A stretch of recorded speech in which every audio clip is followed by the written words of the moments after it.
Pemirsa, COVID-19 menuntut Bank Perkreditan Rakyat atau BPR untuk memperkuat likuiditas. Upaya memperkuat likuiditas BPR tidak bisa dilakukan sendiri, tetapi memerlukan gotong royong. Sekretaris DPK Perbarindo Badung, WN Eka Sudirta mengatakan, penguatan likuiditas BPR diwujudkan dengan menjaga cash ratio dalam kondisi aman.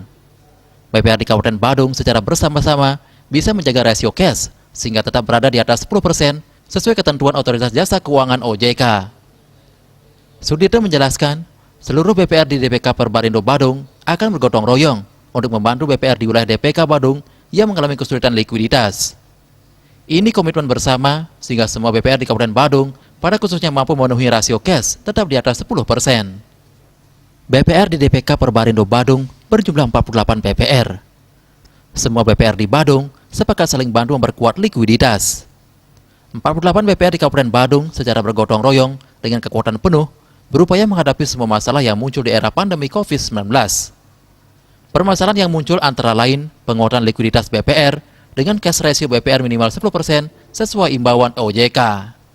Wirnaya Bisnis Bali melaporkan.